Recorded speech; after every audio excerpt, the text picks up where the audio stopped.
Veuillez accueillir sur scène notre modérateur, Monsieur Giacomo Persipaoli.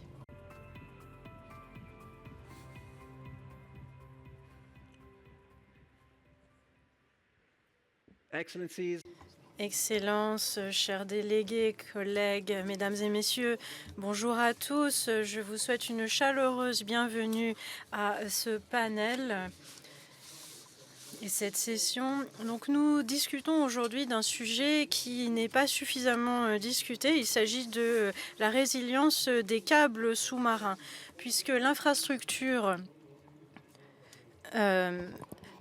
sous-marine transporte à peu près 99% des informations et c'est donc absolument essentiel. Et ce sont des infrastructures qu'on ne voit pas et donc qu'on oublie. Je m'appelle donc Giacomo Persipaoli, je suis le chef du programme de technologie et sécurité de l'UNIDIR aux Nations Unies et c'est un honneur d'être le co-hôte avec le gouvernement de la Norvège de cette IGF 2025. Des incidents récents, qu'il s'agisse d'incidents ou qu'ils soient délibérés, ont montré que ces lignes numériques qui nous sauvent la vie sont vulnérables. Il y a des capacités malveillantes qui souhaitent s'attaquer à ces lignes et les risques ne sont plus seulement hypothétiques aujourd'hui, ils sont réels. Et ils se produisent. Voilà pourquoi cette session sera plus qu'une simple conversation.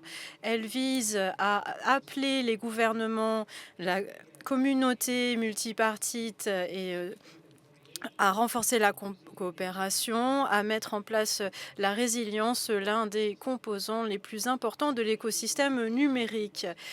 La session sera divisée en deux parties. D'abord, un dialogue de haut niveau ministériel pour savoir comment les différents pays traitent de cette question. Et puis, nous aurons un panel d'experts qui nous parlera de ce paysage, des menaces et des infrastructures sous-marines. Nous serons donc rejoint par un groupe exceptionnel du monde entier, des experts, des élus, et leurs contributions seront absolument essentielles pour montrer la complexité de ces défis. Et également, rappelons-nous que nous sommes dans l'esprit d'une communauté qu'est l'IGF. Et sans plus tarder, j'invite sur scène ministre, Madame la ministre Karianne Tung, qui est ministre de la numérisation en Norvège, Jarno Siriala, qui est sous-secrétaire d'État pour le commerce international de Finlande, Bosun Tijani, ministre des communications, de l'innovation et de l'économie numérique du Nigeria, Elisala Pakosta, ministre de la justice et des affaires numériques d'Estonie. Applaudissons-les bien fort.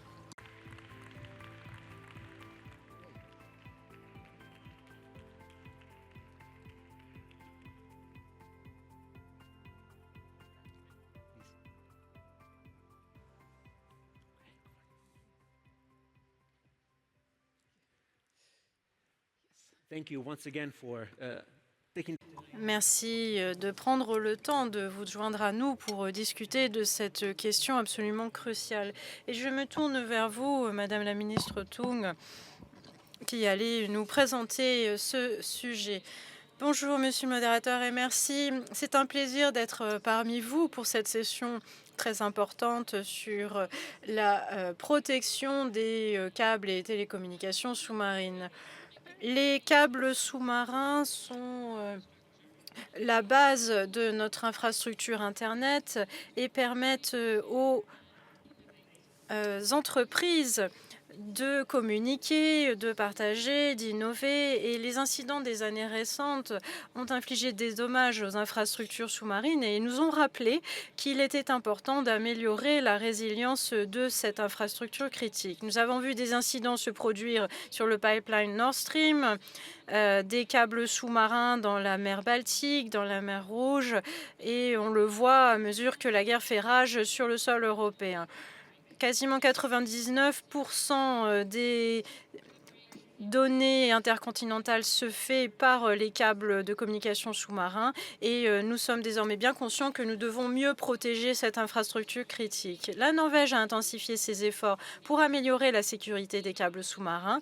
Nous menons des enquêtes de détection des câbles sous-marins pour prévenir les menaces. Nous utilisons des technologies innovantes pour surveiller et vérifier que ces câbles sous-marins se portent bien, trouver et détecter les menaces, les incidents et avoir des notifications rapides pour une intervention rapide. Nous établissons également une coopération étroite entre le secteur privé et les autorités civiles et de défense. Cela nous permet de combiner, de maximiser les connaissances et les forces du civil et du secteur privé et du secteur de la défense. Nous avons vu l'importance de la clarification des rôles et responsabilités des propriétaires de câbles sous-marins, des autorités civiles, du secteur de la défense. Et ces expériences de la mer Baltique nous ont montré que ces clarifications sont nécessaires pour agir rapidement quand de tels incidents se produisent. Mais malheureusement, ces infrastructures de câbles sous-marins dépassent les frontières et se retrouvent dans les eaux internationales. Et c'est pourquoi il est crucial d'avoir une coopération internationale et européenne, d'identifier et de mettre en œuvre des mesures efficaces de sécurité et un cadre réglementaire nécessaire. Un bon exemple de cette coopération, c'est l'établissement en 2024 de la protection des infrastructures critiques sous-marines dans la mer du Nord, entre les pays de la mer du Nord, la Belgique, les Pays-Bas, l'Allemagne, le Royaume-Uni, le Danemark et la Norvège. En mai 2025, une telle coopération a été convenu pour la protection des infrastructures critiques sous-marines dans la mer Baltique entre le Danemark, l'Estonie, la Finlande, la Germanie, l'Islande, la Lettonie, la Lituanie, la Pologne, la Suède, l'Union européenne et la Norvège. Et il nous faut effectivement une combinaison de coopération internationale, régionale, nationale pour arriver à mettre en place ces mesures efficaces de résilience, des échanges d'informations sur les menaces et le partage des bonnes pratiques. Parce que les menaces sur les câbles de communication sous-marins ne se limitent pas aux frontières nationales. Il nous faut une coopération internationale pour protéger ces câbles sous-marins et cela nous permettra d'avancer, d'avoir des moyens innovants pour assurer la sécurité de ces câbles dont l'Internet dépend. Merci. Merci, Madame la Ministre, d'avoir mise en lumière l'importance de cette coopération internationale, européenne et également entre le secteur privé et public de défense. Et à présent, j'aimerais donner la parole à Jarno Syrjala, qui est sous-secrétaire d'État au commerce international de Finlande. Bonjour à tous, merci. C'est formidable d'être parmi vous. Je suis réellement ravie de pouvoir prendre la parole au nom du gouvernement finlandais pour la protection des câbles de communication sous-marins. Il y a eu des changements absolument clés pour ce qui est de la protection de nos infrastructures critiques. Des incidents nous l'ont bien montré en mer Baltique. Il nous faut mieux protéger nos infrastructures sous-marines. Il est important de pouvoir faire confiance à notre système de sécurité parce que ces infrastructures numériques sont absolument vitales et pour leurs activités économiques, pour leur sécurité nationale. Et la sécurité de ces données, de la confiance en ces données, permettra d'assurer la prospérité et un État social. Pour ce qui est de la résilience, la Finlande a une longue tradition de préparation, notamment pour ce qui est du secteur des télécommunications. Les exigences de résilience sur les communications publiques et les réseaux ont été jugées nécessaires il y a plusieurs décennies et ont donc été établies à mesure et ont évolué à mesure que les besoins de communication ont changé.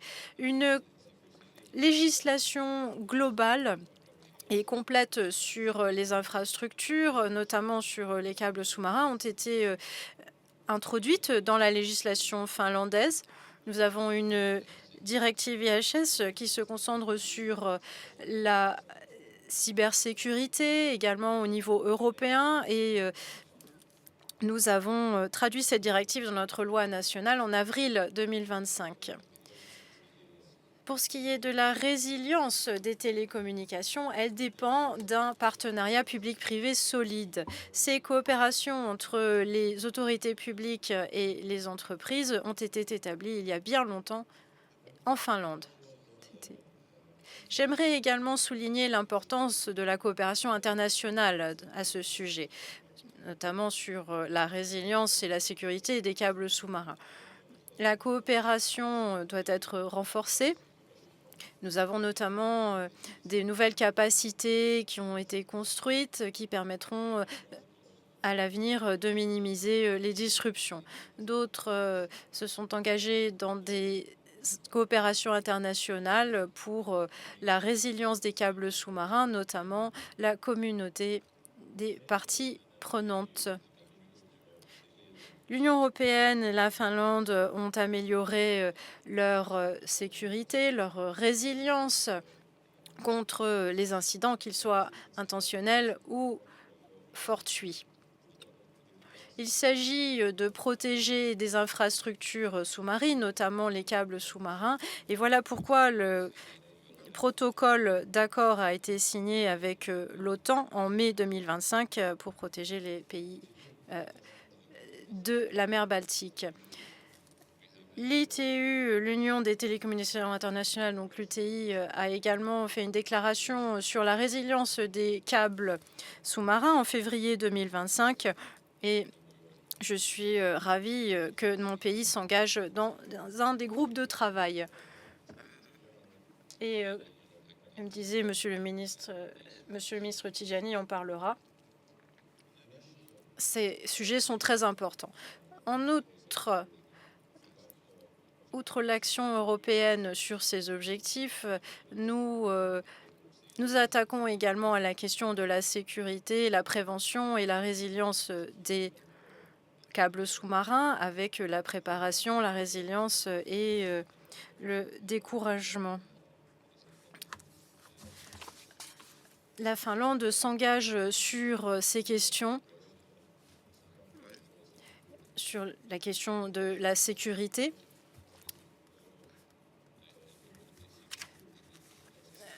Et nous avons notamment une déclaration sur la sécurité, la protection de ces câbles et pour assurer notre connectivité. Notre société est de plus en plus dépendante des connexions et des liens numériques. Les informations passent par tous ces câbles et sont à la base de nos activités économiques. Et ces points sont absolument essentiels pour la Finlande. Voilà pourquoi une coopération intensifiée avec des pays qui souhaitent aller dans la même direction est cruciale pour la protection des câbles sous-marins, notamment protéger ces infrastructures critiques, développer des nouvelles technologies. Et il est urgent pour nous de mettre en place des mécanismes qui fonctionnent bien, qui soient innovants, et il faut aussi que nous soyons prêts à innover. Pour ce qui est des câbles sous-marins, nous avons repéré 3 zones de résilience: la capacité de réparation, la préparation des matériaux et le suivi et la surveillance des infrastructures ainsi que la détection. Parce que la sécurité est un sujet dont on doit parler aujourd'hui. La communauté multipartite doit aussi jouer un rôle plus important dans cette conversation. Et je remercie nos collègues norvégiens qui mettent la lumière sur ce sujet. Merci beaucoup, Monsieur le sous-secrétaire Syriala. Merci d'avoir souligné l'importance de ce sujet, le sujet de la coopération.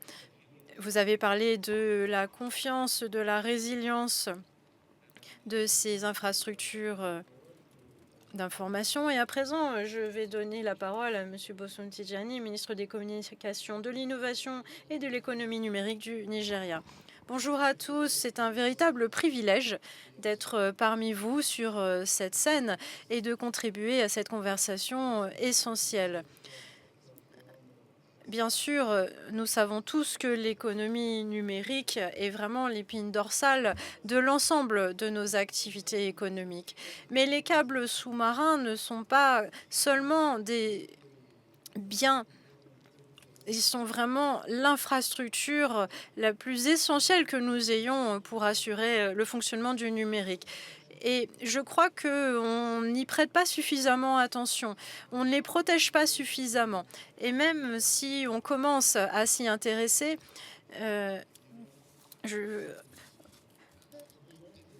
tiens notamment à saluer l'UTI et puis l'IPCC sur ce qu'ils ont fait, c'est-à-dire la mobilisation de partenariats, de collaboration, justement pour braquer les projecteurs sur cette question. Dans mon pays, bon, c'est un peu la même chose dans d'autres pays mais africains, mais l'un des défis auxquels nous sommes confrontés lorsque on parle de communication, de nouvelles technologies, eh bien, ces nouvelles technologies, souvent, c'était la solution pour résoudre nos problèmes, qu'il s'agisse d'éducation, de santé, de soins de santé fournis à tous. On voit vraiment le rôle que ces technologies connectées peuvent avoir. On voit aussi le rôle de ces technologies connectées dans les institutions financières qui ont vraiment changé les choses.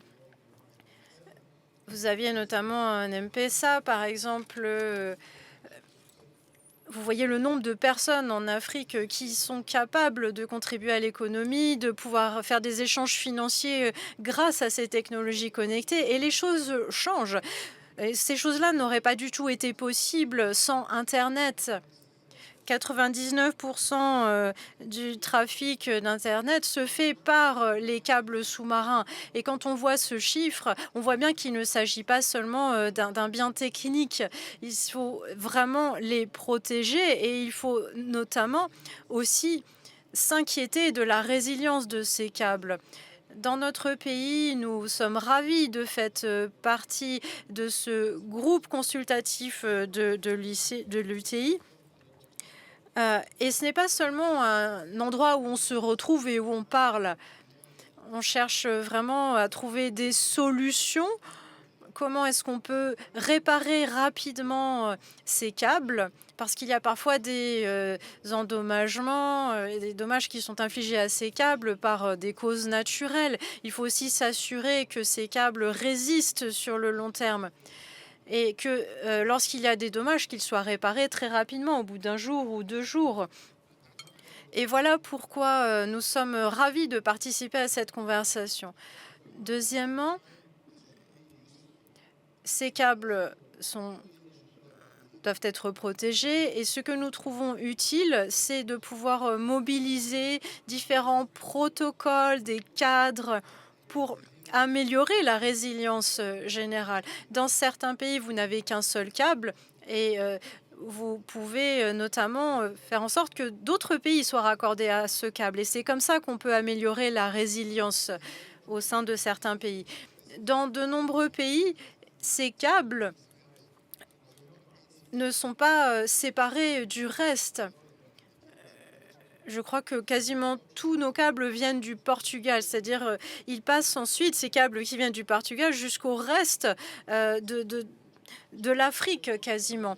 Alors, il y a la question des réparations, améliorer la résilience, s'assurer que des pays ont un accès multiple à différents câbles au cas où l'un d'entre eux fasse défaut. Et il s'agit aussi d'investir. Il nous faut plus de câbles. Et l'organe consultatif a mis en place un point d'information qui sera chargé de s'assurer que ces protocoles soient respectés et puissent s'appliquer aux pays voisins et limitrophes. Parce que on n'est pas en silo, les choses sont connectées. Troisièmement, les réparations doivent se faire lorsque les dommages se produisent.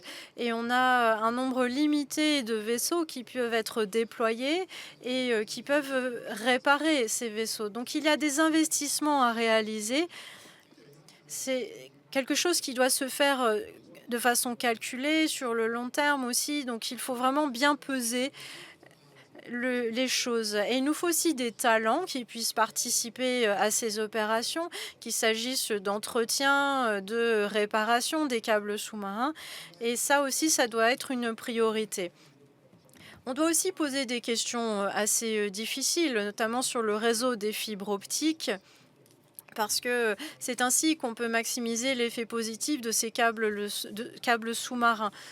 Et est-ce qu'on peut réfléchir à tous ces sujets de façon conjointe et pas un sujet puis l'autre, parce que vraiment, ils ont une action l'un sur l'autre. Et voilà pourquoi j'encourage les différents partenaires à prendre ce sujet au sérieux. Il ne s'agit pas seulement d'avoir un câble, mais qu'il soit résilient sur le long terme. Merci, Monsieur Tijani. Merci d'avoir souligné le fait que la résilience n'est pas seulement une question de protection. Comme vous l'avez dit, il y a d'autres composantes. Il y a la partie sécurité-protection, bien sûr, mais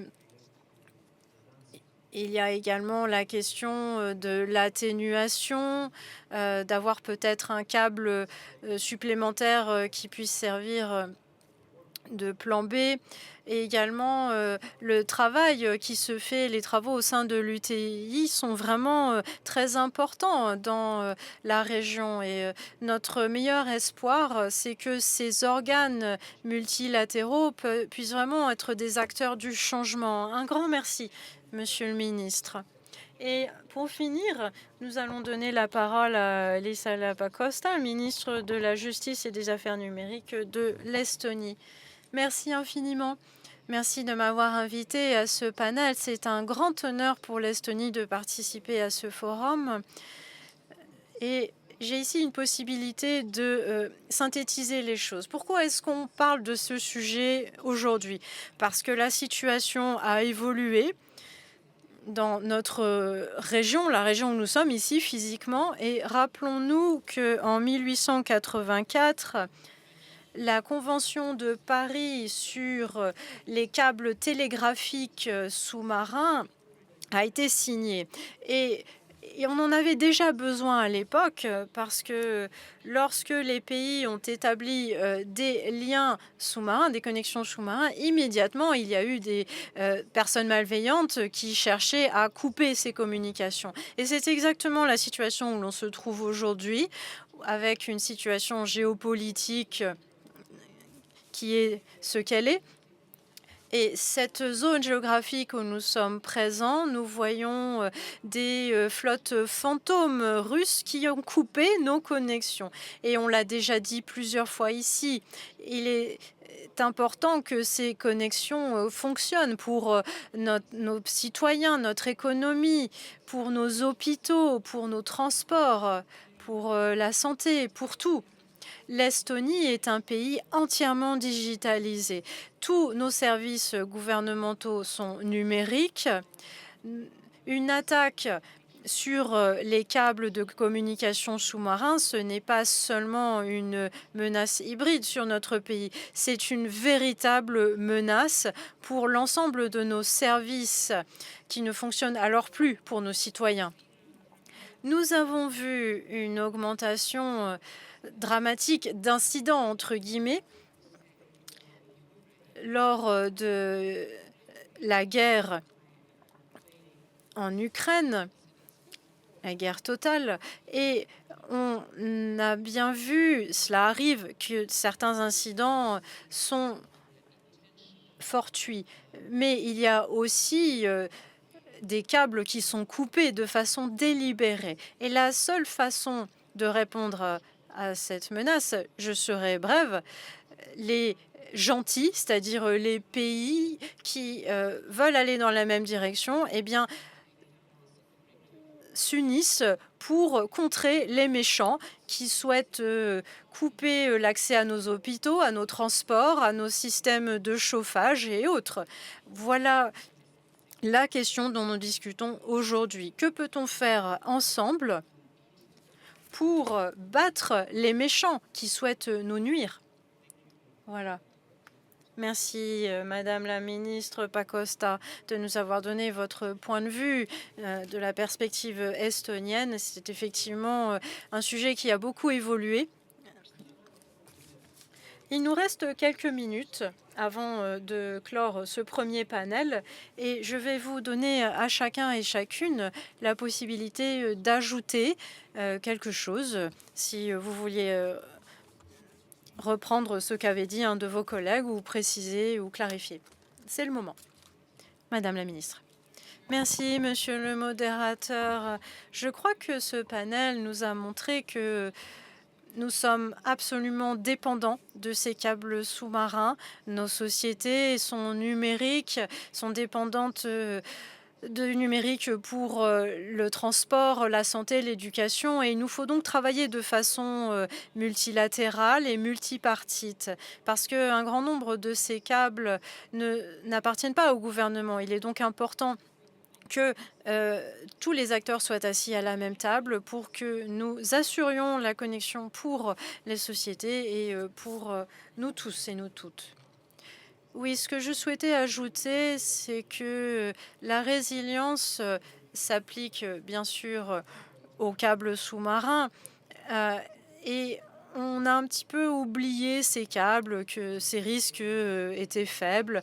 Et on voit aujourd'hui qu'il y a des dommages qui sont délibérés. Et cela inflige des dommages sévères. Et moi, je suis passionnée en tant que ministre. Lorsqu'il y a eu une coupure de câble l'année dernière en Afrique de l'Ouest, j'ai vu de mes propres yeux l'impact que cette coupure avait eu sur la société. Parce que nous bougeons, nous mettons tout en ligne. C'est notre travail au quotidien. Et c'est vraiment du coup devenu l'épine dorsale de nos sociétés.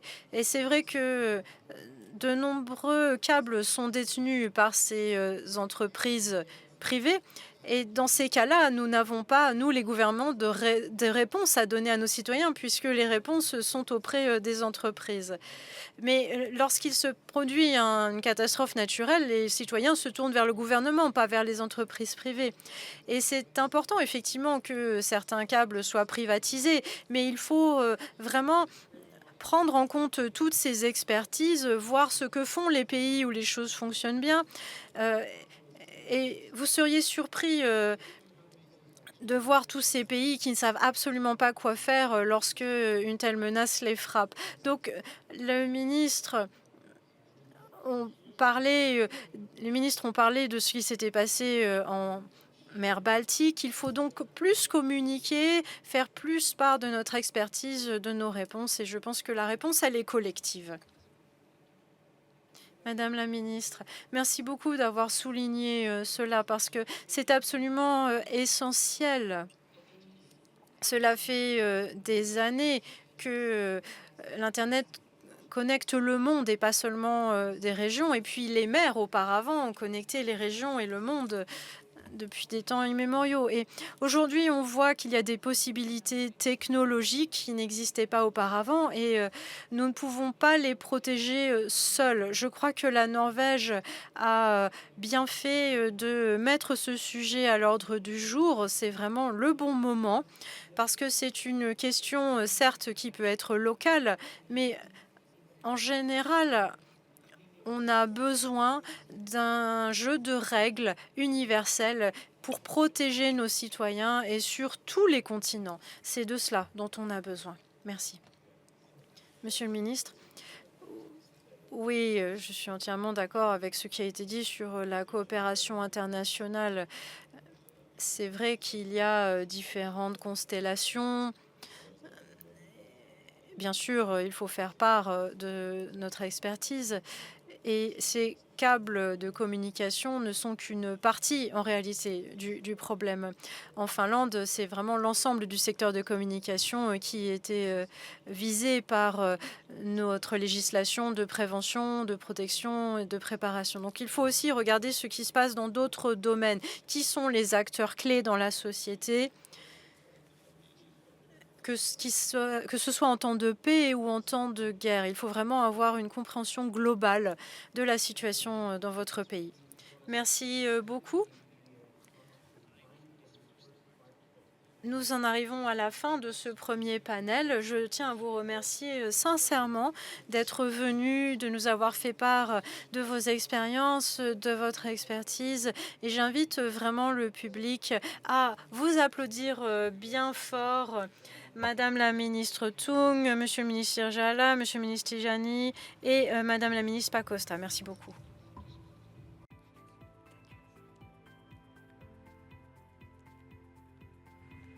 As we reconfigure the stage, Alors, nous allons reformater notre scène pour la prochaine partie du panel et je vous propose dans l'intervalle de regarder une petite vidéo sur le système de détection acoustique et nous allons nous tourner vers l'écran.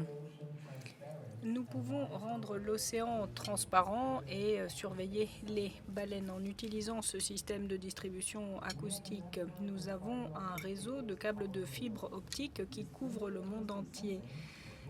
Les systèmes fonctionnent en essayant de transformer ces câbles en longues lignes d'hydrophone virtuel. Et pour enregistrer ces données, on injecte des pulsation de lumière dans un câble de fibre optique.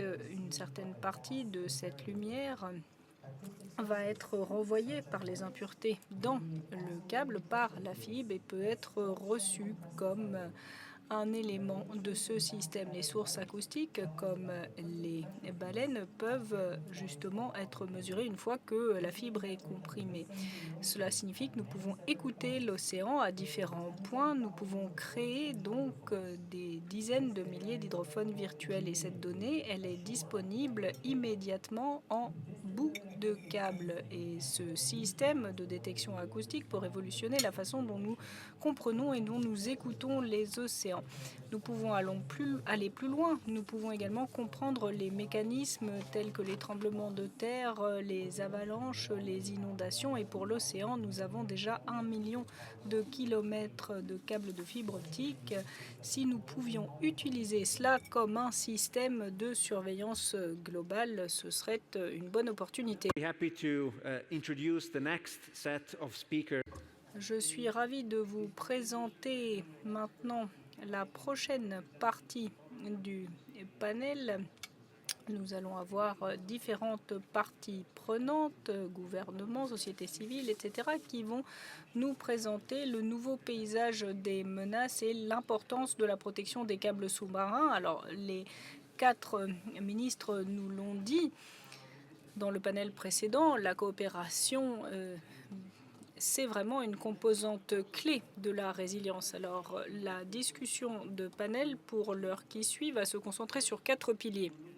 D'abord, nous allons voir les menaces existantes et émergentes. Et puis, nous allons voir quelles sont les vulnérabilités des systèmes numériques qui surveillent et qui maintiennent ces câbles et puis nous allons nous plonger dans le droit international, les normes, les pratiques émergentes et pour terminer, nous essaierons en tout cas de notre mieux de faire des recommandations pour améliorer la sécurité par les politiques techniques et les mécanismes juridiques, y compris les liens des partenariats publics-privés.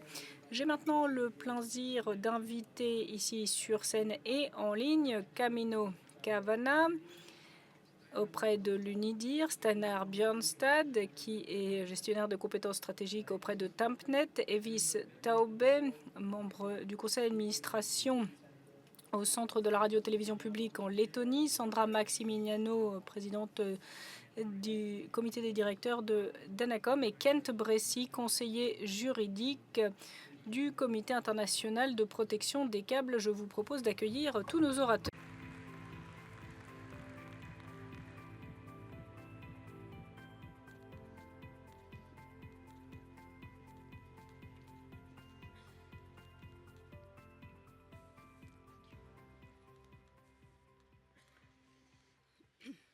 So we have structured this as a Alors, nous avons structuré ceci comme une conversation, si vous voulez. Nous avons des questions que nous avons préparées pour nos experts.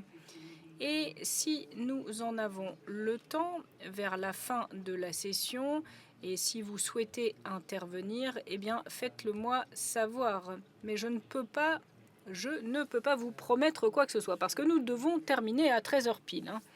Alors, Steinar, je commencerai par vous. D'un point de vue opérateur, comment intégrez-vous la résilience dans la composition des infrastructures de câbles, que ce soit techniquement ou de façon stratégique, dans des zones à risque comme la mer du Nord? Excellente question. Alors, chez Tampnet, nous sommes un fournisseur de services offshore de télécom, et c'est important. C'est important pour le secteur pétrolier et gazier. Donc nous avons une infrastructure critique, infrastructure mobile, satellite, et puis nous avons également des liens fixes. Et en fait, tout est tributaire de la qualité des câbles de fibre optique, des câbles sous-marins. Et la capacité de ces câbles est énorme, et il y a un trafic important sur ces câbles et vers des centres de données hors Norvège aussi. Alors comment protéger ces câbles? Comment assurer la résilience? Bien, il faut pouvoir le faire au stage de la planification déjà. Donc il y a des câbles multiples pour commencer. Et si quelque chose se passe mal, eh bien il faut une réparation rapide. Donc, nous sommes membres d'une alliance et nous assurons une réparation dans les 15 jours, disons, s'il y a un problème. Et étant donné la capacité importante, et il ne sera pas facile de divertir la communication de façon électronique. Donc en fait, on va faire ça en optique. Alors on a ceci en possibilité en offshore. Donc en fait, on va modifier la structure lumineuse des câbles de fibre optique. Et dans ces cas-là, ce qui sera possible, ce sera de protéger rapidement et faire passer le trafic vers un autre câble si un des câbles devait rencontrer un problème. Donc en fait, c'est vraiment ça qui est la clé de ce qu'on fait pour la protection du trafic. Merci. Camino, je me tourne vers vous à présent. Alors, nous avons entendu maintenant, mais dans le panel précédent aussi, comment différentes régions font face à des questionnements un peu différents pour ce qui est des menaces, par exemple. Mais étant donné votre travail, si vous faites quelques pas en arrière, eh bien, quel est le tableau global? Quel est le paysage de menaces pour ces câbles? Comment évolue ce paysage? Et quels sont les défis que vous avez identifiés? Merci Giacomo et merci pour votre invitation à m'exprimer ici. C'est un honneur que d'être ici. Alors, je vais finalement me concentrer sur le micro pour ensuite faire quelques pas en arrière.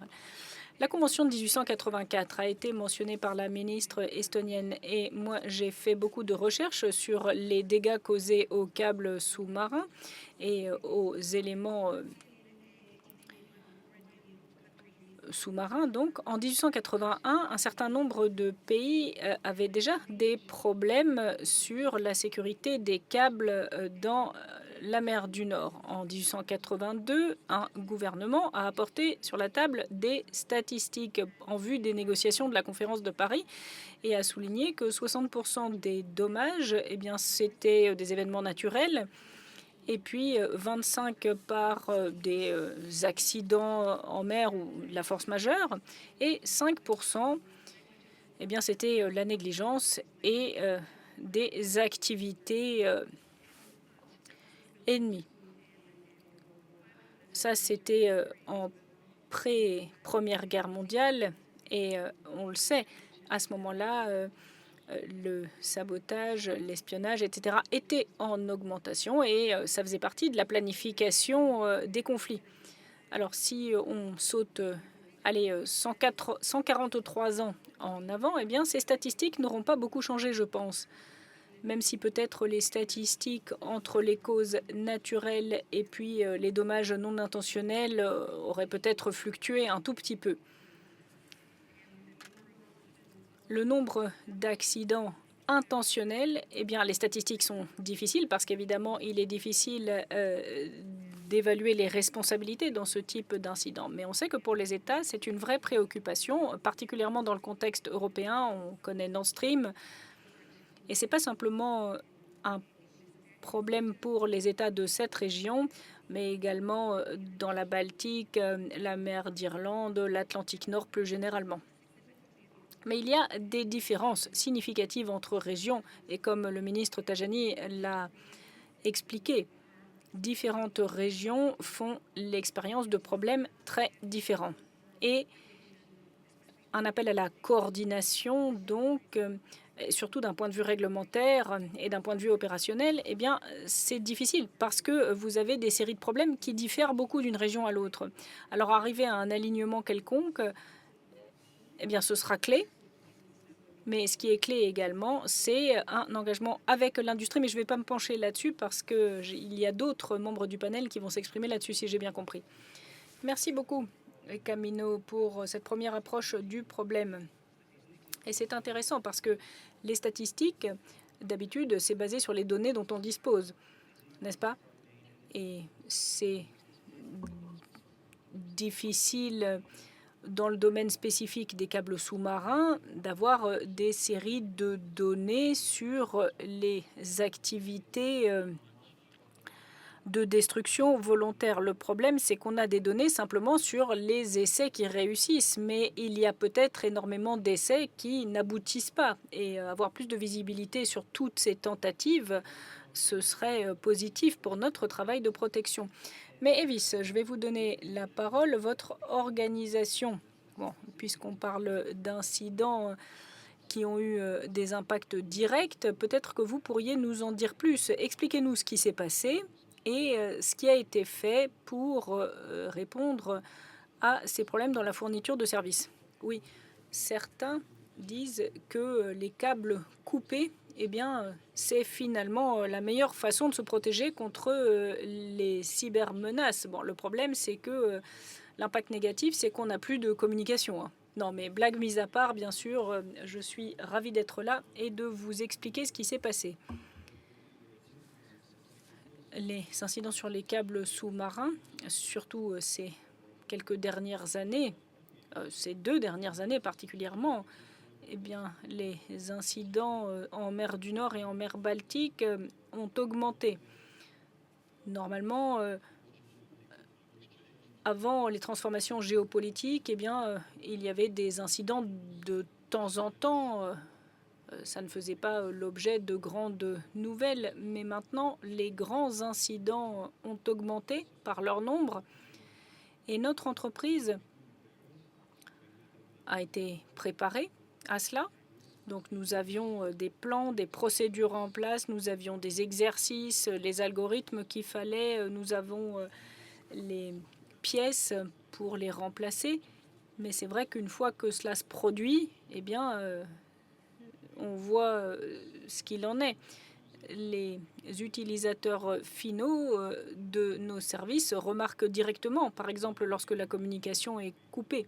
Si on parle de l'impact de l'incident, bon, on va essayer de simplifier peut-être.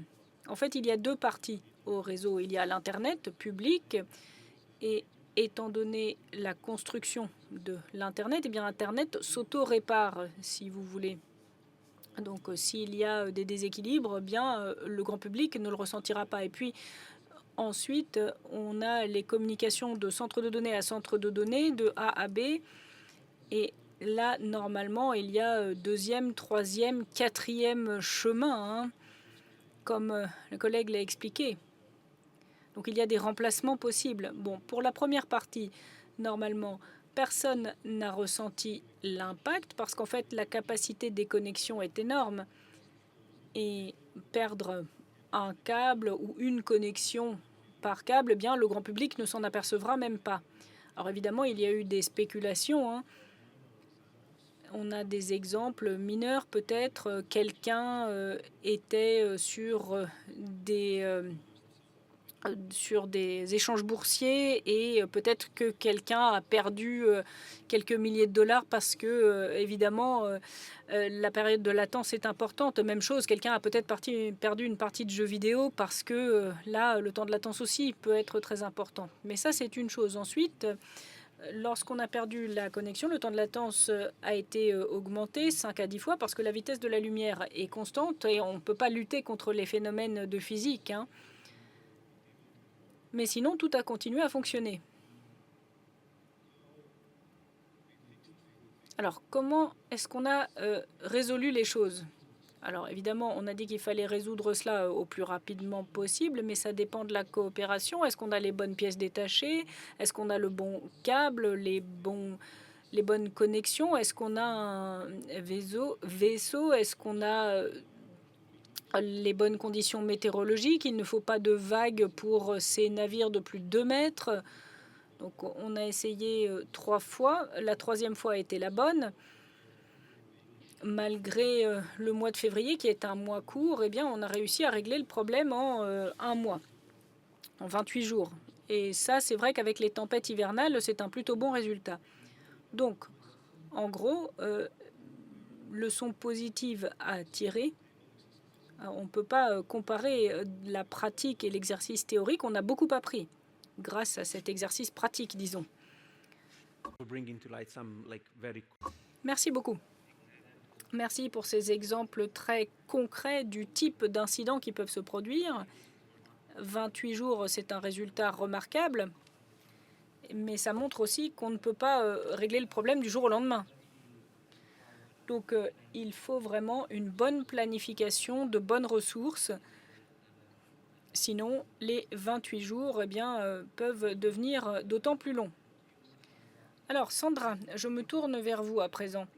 Étant donné la localisation stratégique du pays, eh bien, le Portugal est un pays clé. Et avec votre travail chez Anacom, le régulateur portugais, et avec le travail sur le comité consultatif, eh bien, à votre sens, quelle est l'action importante au niveau national et à travers les juridictions? Merci beaucoup pour votre invitation. C'est pour moi un honneur d'être là pour parler de ce sujet très important. Et pour commencer, j'aimerais vous dire que d'un point de vue géographique, eh bien, le Portugal est placé au cœur de la connectivité au niveau mondial. On a l'une des plus grandes zones économiques exclusives au monde et une longue tradition d'accueil de ces câbles parce que notre positionnement est unique et on peut renforcer encore notre rôle dans ce domaine. Donc ces câbles eh bien, nous lient à différents continents déjà maintenant. Et puis on a 2 régions autonomes, Madère et les Açores, ce sont des îles. Et ces îles sont presque entièrement tributaires de ces câbles sous-marins pour leur communication. Donc encore une fois, on a une position privilégiée, oui, mais il y a aussi une responsabilité toute particulière pour assurer la résilience de ces câbles sous-marins. Nous croyons à 4 aspects clés ici. D'abord, il faut construire la diversité des chemins dans la redondance, et puis ensuite, il faut avoir des systèmes prédictifs pour l'entretien et il faut promouvoir des réparations rapides et les capacités dans ce cadre. On ne pourra pas prévenir tous les incidents. Il y a des erreurs qui seront inévitables et qui se produiront. Il y aura un défaut, il y aura des tensions géopolitiques, il y aura une ancre à la dérive. Mais ce qui est important, ce sera de répondre rapidement et d'être préparé. C'est pour ça que la résilience, elle doit être intégrée au départ et ne pas être mise en œuvre juste en temps de crise. Donc il faut, lorsqu'on construit des réseaux, avoir des chemins multiples pour améliorer la sécurité et la résilience. Cela permet la continuité du service s'il y a des interruptions de service. Et là, il faut 4 points importants. D'abord, il faut des chemins pour ces câbles qui sont multinationaux et il faut un reroutage dynamique s'il y a par exemple des dommages locaux. Et puis il faut des chemins alternatifs et il faut des satellites et des connexions terrestres qui permettent de prendre le relais. Il faut minimer la congestion de ces câbles. Et il faut qu'on ait des câbles qui soient enterrés de façon plus profonde dans les zones à haut risque. Voilà pour la planification de ceci. Ensuite, la préparation stratégique, j'en ai parlé. Il faut qu'on ait un système de renseignement. Il faut une adaptation possible en temps réel. Il faut des analyses par l'intelligence artificielle, une prévisibilité et ça permet d'améliorer la résilience. Troisième chose, il nous faut des mécanismes collectifs pour avoir le meilleur système de réparation possible, surtout pour les régions ou les pays qui n'ont pas les ressources pour réagir par eux-mêmes. Ça, c'est important, surtout pour les îles et les régions périphériques. Et puis, pour terminer, il faut un système de réparation rapide. Alors pour ça, il faut un système de licence et de permis qui doit être simplifié, plus souple, et il faut promouvoir l'investissement dans les navires de réparation et promouvoir le développement de capacités. Et ces priorités, elles ne peuvent pas être retardées dans le temps.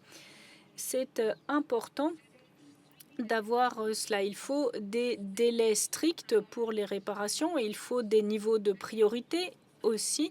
Si jamais il y a des interruptions, eh bien, les câbles essentiels pour, par exemple, les biens publics et la sécurité nationale sont les communications qui sont restaurées en premier. Donc, il est très important de savoir quelles sont les infrastructures critiques des différents pays pour qu'on puisse établir ces priorités.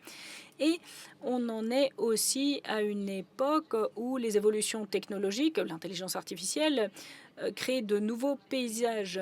Donc, ils font des capacités énormes et nous avons des centres de données qui sont énergivores et il faut, pour qu'ils fonctionnent, une connectivité de haute qualité et ça inclut les câbles sous-marins. Il ne s'agit pas simplement de rapidité ici, il faut un nouveau paradigme numérique. Et chez Anacom, on est en train de surveiller toutes ces tendances pour assurer que notre cadre législatif va pouvoir anticiper les goulets d'étranglement et va pouvoir assurer une connectivité. Donc, dans un contexte de transformation technologique très rapide, eh bien, il faut que le cadre réglementaire puisse garder ce rythme rapide. Et c'est là-dedans qu'investit Anacom pour qu'on puisse avoir le rythme législatif qui correspond au rythme des transformations techniques, afin de pouvoir permettre ces systèmes de redondance dont je parlais précédemment. Merci pour cet aperçu des sujets clés pour la résilience. La résilience, ça doit être quelque chose d'intentionnel. Ça ne peut pas venir en réponse à un besoin. Il faut une préparation et vous avez parlé du cadre réglementaire qui est essentiel. Kent, merci de nous attendre en ligne. C'est un plaisir pour nous de vous voir. Nous avons entendu parler de l'importance des partenariats publics-privés pour la protection des câbles sous-marins. Par votre travail à l'ICPC, eh bien, vous avez été en contact avec les gouvernements, avec l'industrie. De votre point de vue, quelles sont les façons les plus efficaces de renforcer les partenariats publics-privés pour répondre à ces menaces?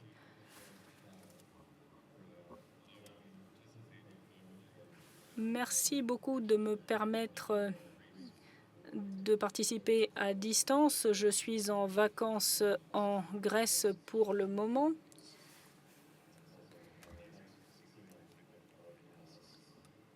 Je suis ravie de voir les autres panélistes.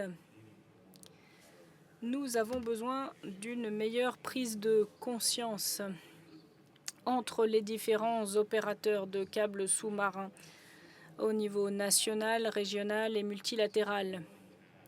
Il s'agit de tâches sans fin, ce n'est pas une tâche unique. Nous avons un besoin de dialogue entre ces parties prenantes.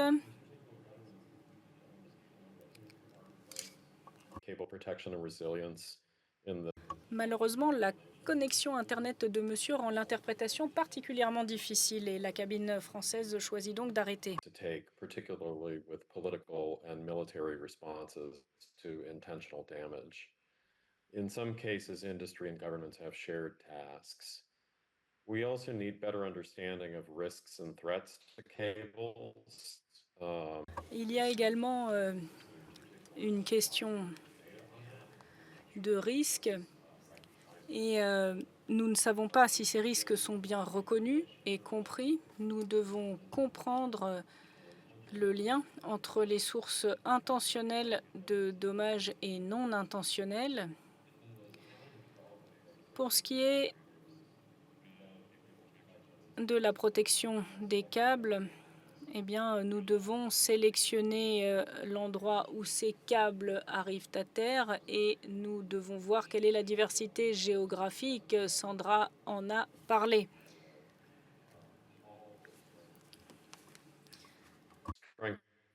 Resilience. In the operating phase, with other marine stakeholders and to publicize the locations of cables, which I'll return to in a second, as that's become increasingly fraught. Governments don't need to dictate or duplicate those particular actions, but again, there are some actions that only governments can take. And the ICPC launched in 2021 its best practices for governments for cable protection and resilience to highlight the ICPC's own thinking about this. And in particular, the best practices advocate for a holistic approach to risks that minimizes infrastructure damage and promotes continuity of communication, even in the event that there is infrastructure damage.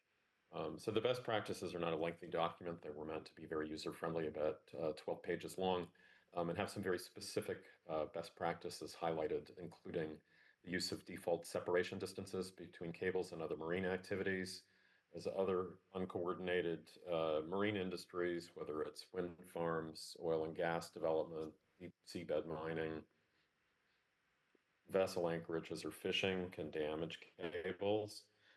Having a single point of contact within national governments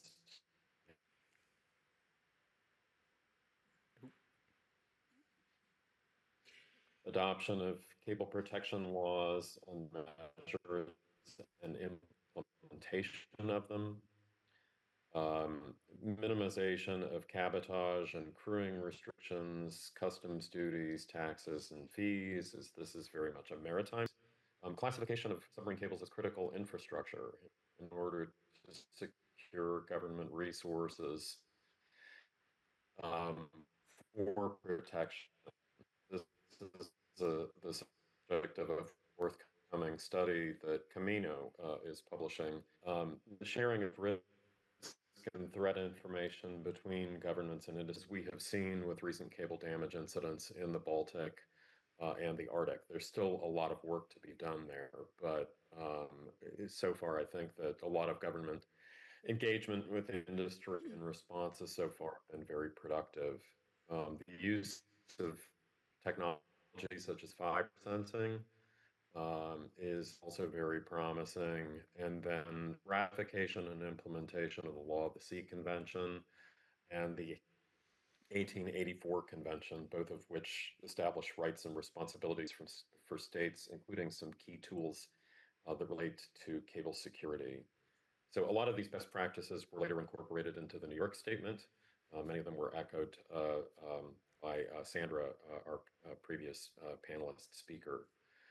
So I'll just finally note that it's important for governments to understand how their own policies and regulations can potentially undermine cable protection and resilience, because we're very concerned about this as an industry. And our best practices also address this. In some jurisdictions, we see national security-oriented regulation creating massive delays for installation and repair permits. And this ultimately undermines development of additional and diverse systems that promote that resilience and allow recovery of damaged systems. Um, we see that regulations oftentimes encourage clustering of cables and landings in narrow corridors to get cables out of the way of offshore energy development or fishing, and that can magnify the risk that a single event will damage multiple cables and disrupt connectivity. And finally, we see a renewed push by some governments to remove cables from nautical charts. We think that this is woefully misguided, given that approximately 70% of cable damage each year is caused by fishing and anchors. Removing cables from nautical charts would significantly increase those risks and make it impossible for cable owners to pursue damages claims because no one would know where the cables are. So ultimately, I don't think that we need elaborate new regulatory constructs or the like to encourage engagement between governments and industry. But we do need to leverage existing agreements, data, and tools to promote cable resilience, protection, and security, and inform laws, policies, and coordinating mechanisms. Thank you, Kent, for Merci beaucoup. Merci Kent de nous avoir fait part de vos premières remarques. Et bien, au bout de 15 ans, effectivement, dans la marine, l'idée d'avoir ces infrastructures, nous avons bien compris votre point de vue. Et merci d'avoir éclairé les bonnes pratiques. Pour tous ceux qui seront intéressés par la consultation de ces bonnes pratiques, c'est une bonne chose. Et vous avez introduit en soulignant la nécessité d'un dialogue en continu entre différents groupes de parties prenantes. C'est vraiment clé. Bon, évidemment, en 1 heure et demie, on a la possibilité simplement d'aller à la surface. On a cette problématique aussi de personnes qui changent dans les gouvernements, dans les ministères. On peut avoir un très bon dialogue et puis les personnes vont évoluer, vont aller à d'autres postes et le dialogue sera difficile. Alors évidemment, il y a un mécanisme qui permet à ce dialogue d'être continu et ce mécanisme est important. Et ensuite, on va aller sur les prochaines questions. L'incident que vous avez décrit précédemment. Suite à ces problèmes sur ces câbles, comment y a-t-il eu coordination avec les partenaires internationaux, avec les autorités nationales? Et quelle est la leçon clé sur une collaboration efficace? Eh bien, je dirais que différents canaux de communication ont été touchés. Et ce n'est pas seulement les incidents sur les câbles sous-marins, mais on appelle ça des gestions de crise au sein de l'entreprise. C'est-à-dire que nous avons une équipe de gestion de crise qui est prête, qui va gérer les choses. Chacun sait très précisément quoi faire, quel est son rôle. Et c'est aussi, cela relève de la formation. Il faut donc mener des exercices. Ensuite, il y a la question de la communication avec les partenaires, notamment les autorités, les partenaires internationaux, les différentes parties prenantes, parce qu'il s'agit de câbles sous-marins qui, par définition, vont connecter des pays différents, entre la Norvège et la Suède, par exemple. Donc il faut connaître votre homologue. Et nous avons établi des lignes de communication, et là je ne parle pas de câbles de communication, mais de communication humaine pour relier telle personne à son homologue H24, c'est-à-dire que la personne sait à qui parler à n'importe quel moment, lorsqu'elle en a besoin. Il doit également y avoir un document qui décrit les meilleures pratiques, la voie à suivre. Et pour ce qui est de la communication publique, elle est aussi très importante. Vous ne devez pas rester silencieux pendant des jours et des jours suivant l'incident. Et il faut aussi mener des exercices et il ne faut pas non plus trop en dire dans la communication parce qu'il y a parfois des informations sensibles qui ne doivent pas être transmises, mais il ne faut pas non plus pratiquer le silence radio. Donc, voyez ce que vous pouvez divulguer et ce que vous ne pouvez pas divulguer. Ça, c'est également un point à mettre en œuvre. Pour ce qui est de la communication avec les différentes parties impliquées, pour le cas des câbles sous-marins, eh bien, il y a notamment la marine. Et ils ont eux aussi des points à suivre dans telle ou telle situation. Ils se sont formés, ils se sont entraînés.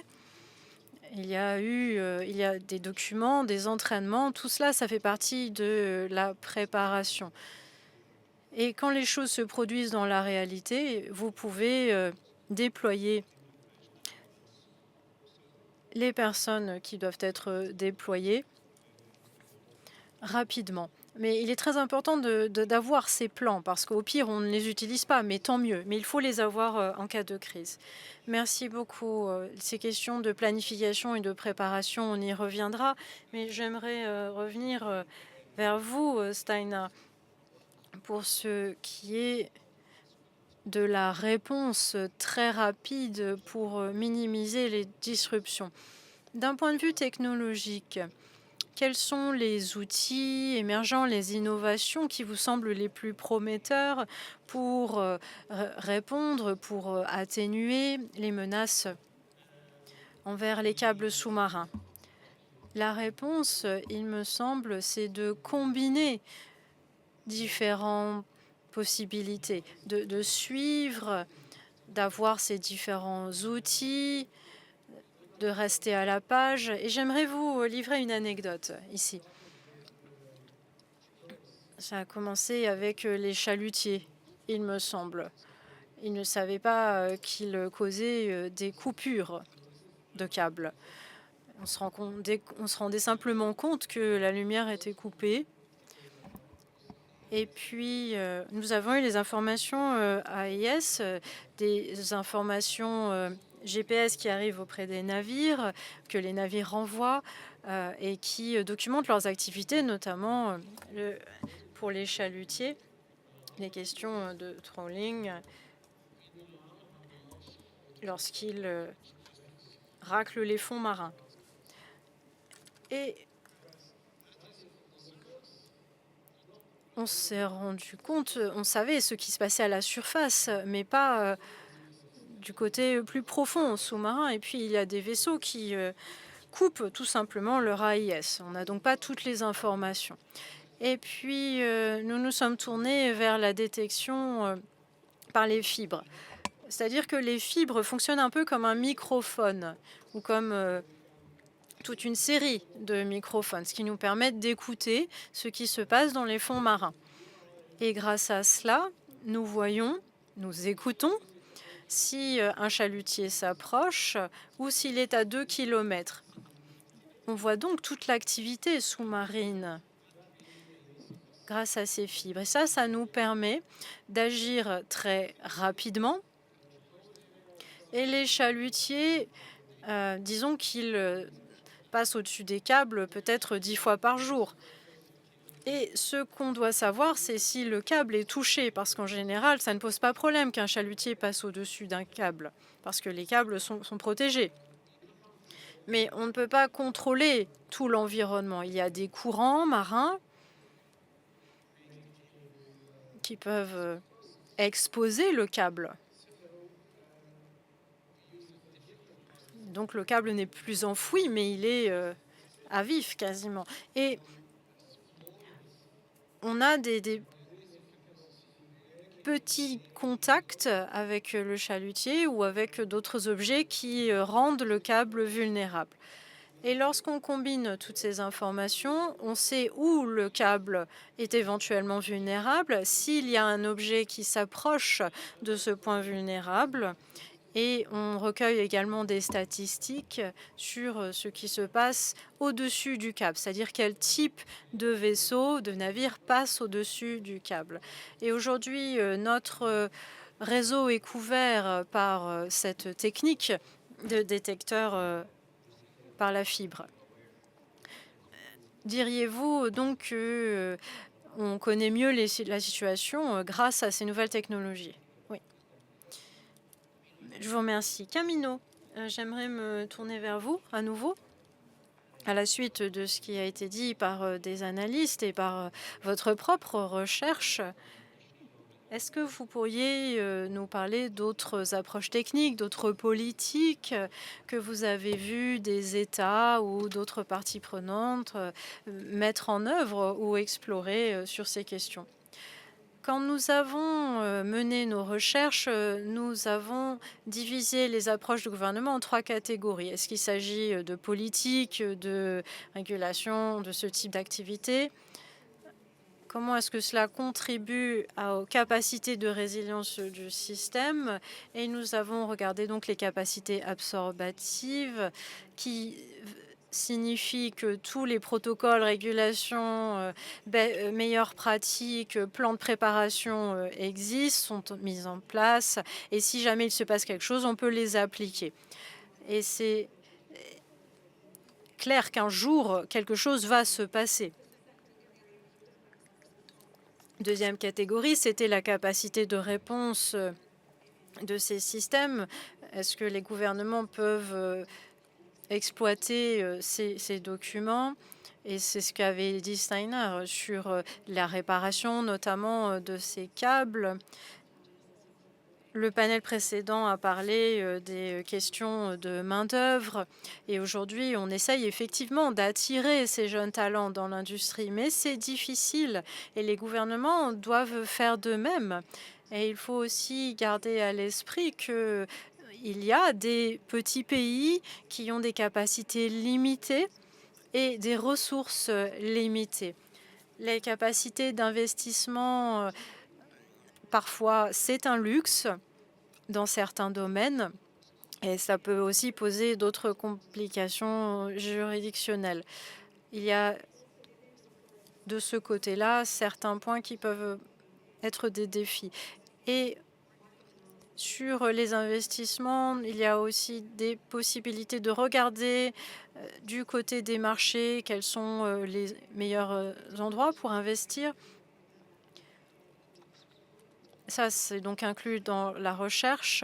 Et la dernière catégorie, c'était la capacité d'adaptation.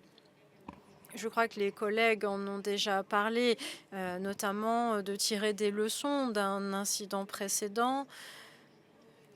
Comment s'adapter après un incident, comment adapter les régulations, les structures du gouvernement ou des autorités qui s'occupent de ce type d'incident et comment y répondre au mieux au cas où l'incident se produise. Et puis, on a essentiellement parlé des câbles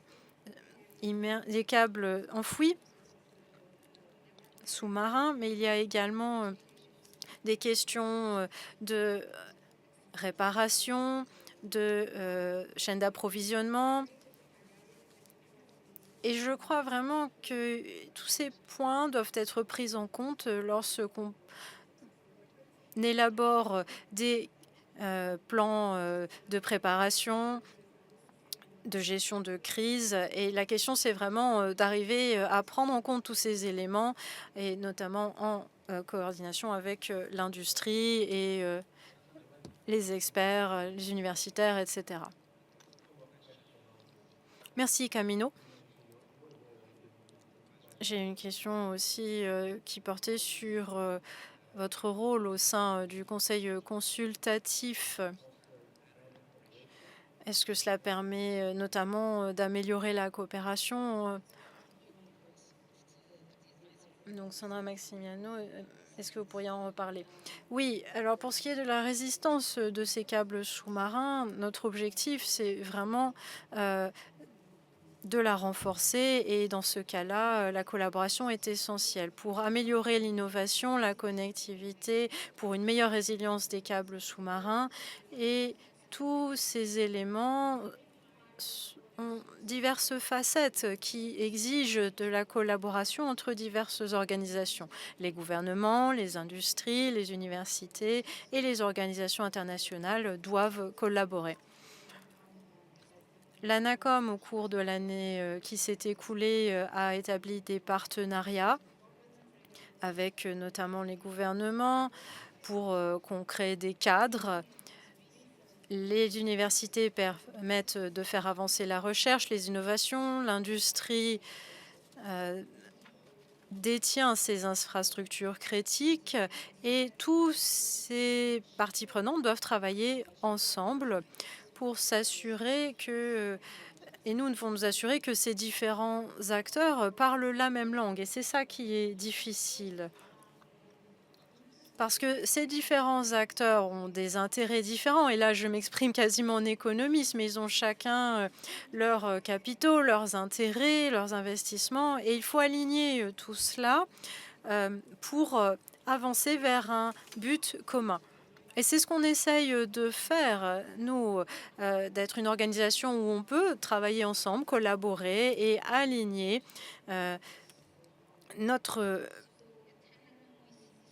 nos objectifs. Et à l'ANACOM, nous sommes très actifs pour créer cet environnement et écosystème qui soit utile pour protéger les infrastructures, les câbles sous-marins. Nous travaillons également au niveau international, au niveau européen. Nous le faisons avec Slowberek c'est-à-dire un organe qui s'occupe des communications électroniques avec la Commission. Avec BEREC aussi, nous travaillons donc sur ces questions de câbles sous-marins et avec des autorités comme l'ARCEP en France, avec l'Agence pour la cybersécurité européenne, ça c'est très important.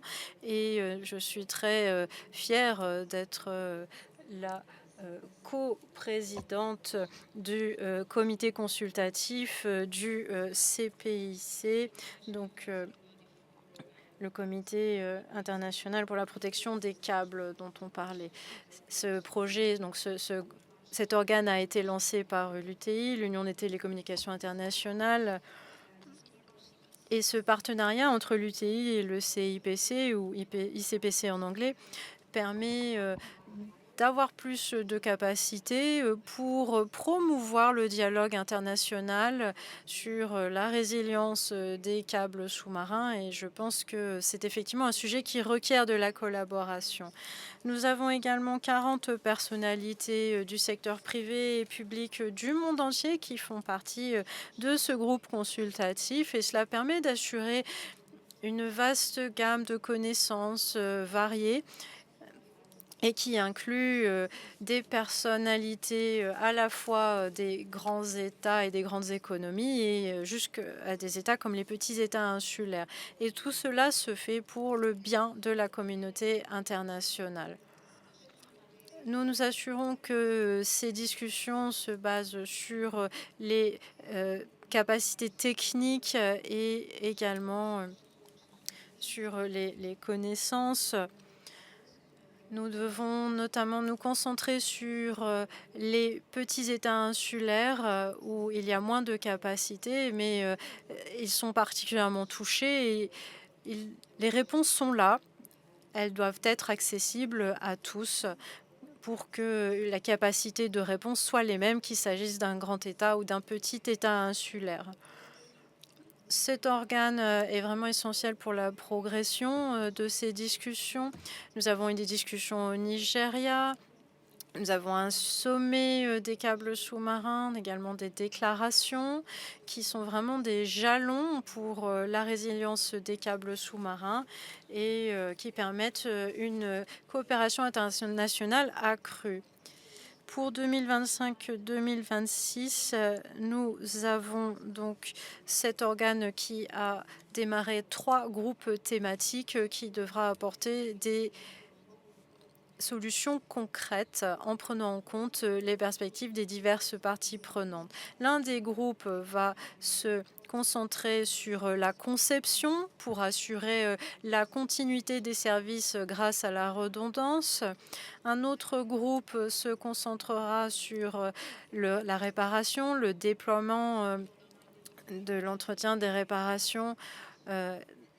Et le troisième groupe de travail se dédiera à l'identification des risques pour l'atténuation.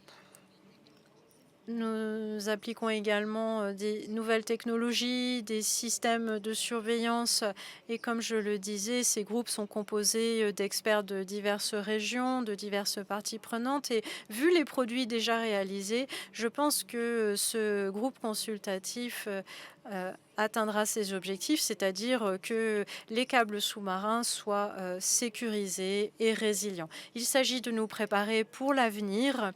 Ce n'est pas simplement le groupe de travail tout seul ou l'organe consultatif qui va travailler. Il s'agit d'une collaboration avec tous et toutes, avec la communauté internationale afin de réaliser des travaux concrets, utiles et dans l'intérêt de tous. Merci.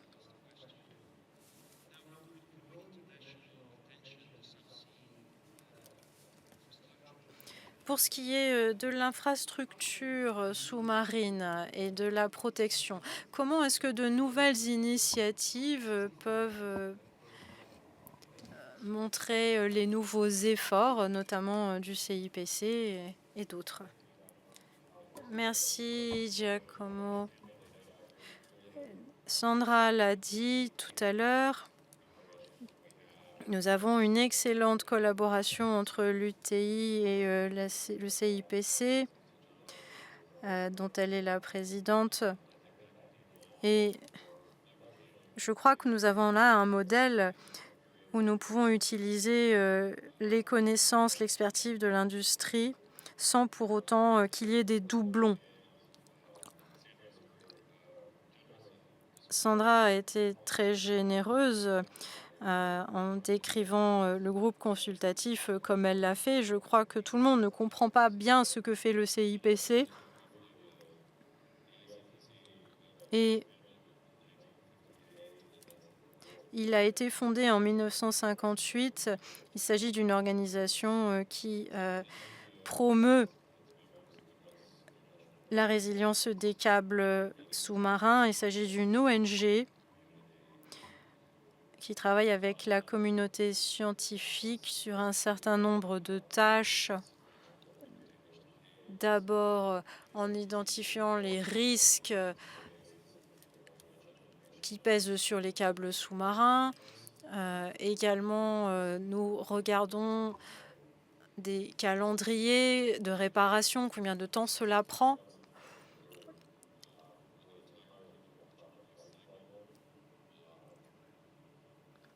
Nous regardons également, comme cela a été dit tout à l'heure, l'entièreté du cycle de vie des câbles.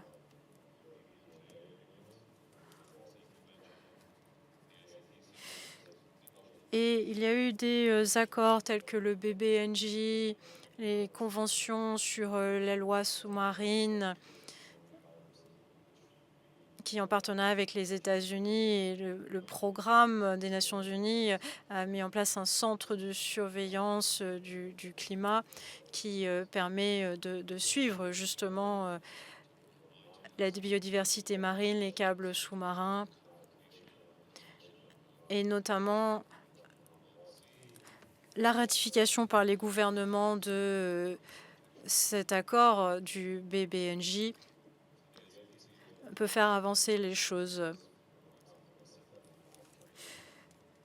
78 pays participent au CIPC avec des représentants de l'industrie. Il y a également 20 personnes, 20 observateurs d'autres pays. Et cela permet de s'assurer la participation de gouvernements qui ne sont pas forcément des observateurs.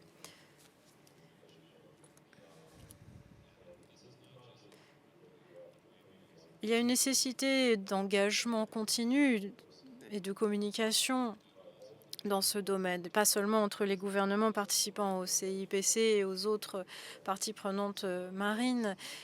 Il y a notamment des comités de protection des câbles, une focalisation sur des questions plus localisées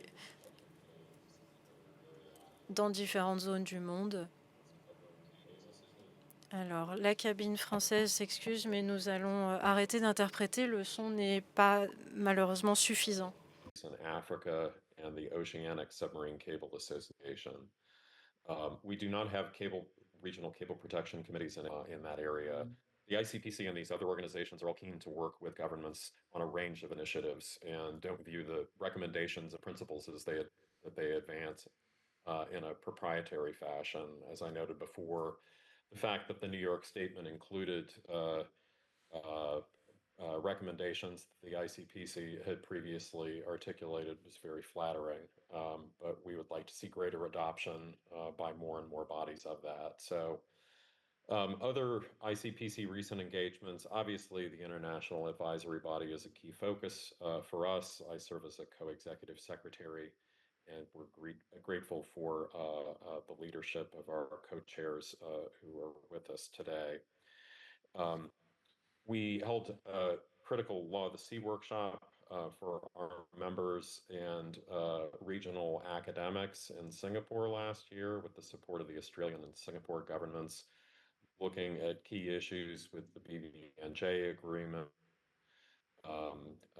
regulatory and permitting issues, and security, among others. We have worked with the UNODC to develop cable resilience plans in the Indian Ocean region. And it's a really interesting and helpful model, I think, for a lot of countries in considering how to bring together stakeholders to think more in a more integrated way about connectivity and cable protection. And then I serve on the International Law Association's Committee on Submarine Cables and Pipelines, which is developing guidelines to address prevention, monitoring, and responses under international law to intentional cable damage.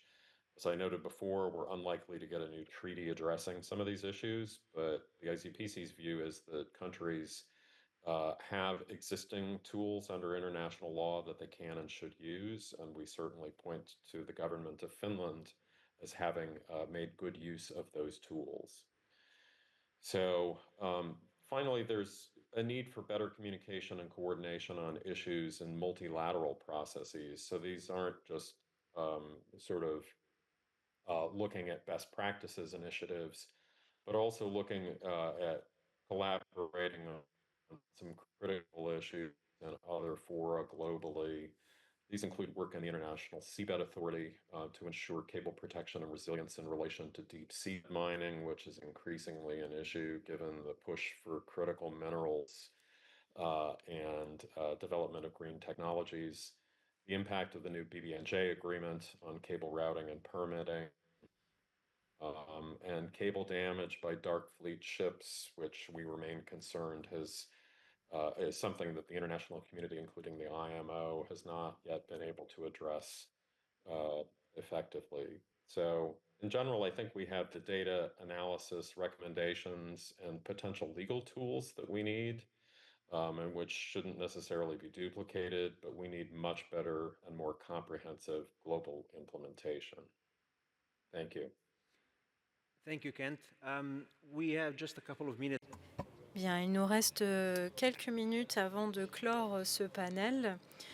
Et avant de faire quelques remarques de clôture, je voulais redonner 20 à 30 secondes à chaque panéliste pour qu'il nous donne un message clé de conclusion sur la résilience et la protection des câbles sous-marins. Quel message souhaiteriez-vous nous donner?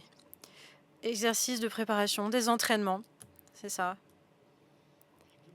Soyez préparés, soyez prêts. Suivez, surveillez ce qui se passe, les différents événements, la situation.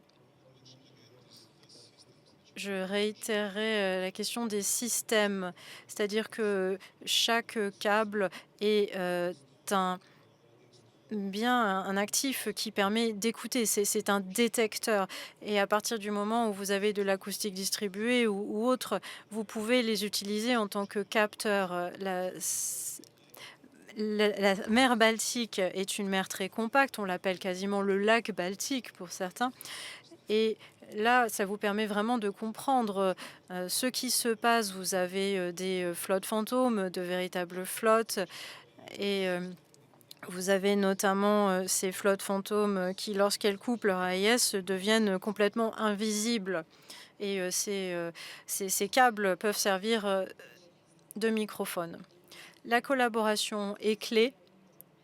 Ce sont des questions cruciales et des questions qui touchent tout le monde. Et les différentes parties prenantes devraient collaborer, impliquer tout le monde, les régulateurs, les organisations internationales, les universitaires, l'industrie, augmenter la sensibilisation, l'améliorer et bien sûr vous inspirer des meilleures pratiques. Il y a de nombreuses bonnes pratiques qui peuvent nous permettre d'agir, qui ont été utilisées. Et certes, les pays réagissent à différentes vitesses, mais essayons d'harmoniser cette vitesse de progrès, parce que les petits États insulaires ne peuvent pas être livrés à eux-mêmes, parce que cela aura un impact sur nous tous et toutes. Kent, avez-vous un message clé pour finir? Yes. Convene and communicate. Communiquer avec les parties prenantes. Thank you. Les océans sont des lieux très complexes et où il se passe beaucoup de choses. Merci. Nous en arrivons à la fin de cette session. Renforcer la résilience des câbles sous-marins, c'est un sport d'équipe qui requiert différents joueurs et chacun doit savoir quelle est sa position dans l'équipe. Sans cela, nous n'arriverons pas à remplir cet objectif ambitieux. La résilience comprend différentes composantes. Il y a la composante de la protection, mais elle n'est pas suffisante en soi. Il doit également y avoir une planification adéquate, parce qu'il y aura forcément des incidents. Il faut donc des plans de préparation qui ont été réfléchis à l'avance, une planification minutieuse. Et même si la planification est essentielle, eh bien, ces plans ne fonctionneront pas ou sont inutiles s'il n'y a pas de notre côté une préparation et une collaboration avec les différentes autorités, secteur privé, autres parties prenantes, et également réaliser des entraînements pour permettre d'améliorer ces différents mécanismes, parce que ces réponses doivent être efficaces, rapides, pour minimiser la disruption et permettre la résilience grâce à la redondance des câbles. J'espère que ce résumé rend justice à peu près à ce panel, même si il est difficile de résumer 1h30 de discussion. Mais après la session, n'hésitez pas à vous adresser aux orateurs et experts après la clôture. Le gouvernement de Norvège a toute notre gratitude pour avoir accueilli ce forum, pour avoir décidé de mettre en place cette session. Alors, je vous remercie et je vous demanderai de bien vouloir applaudir nos experts. Merci beaucoup. Thank you. Merci.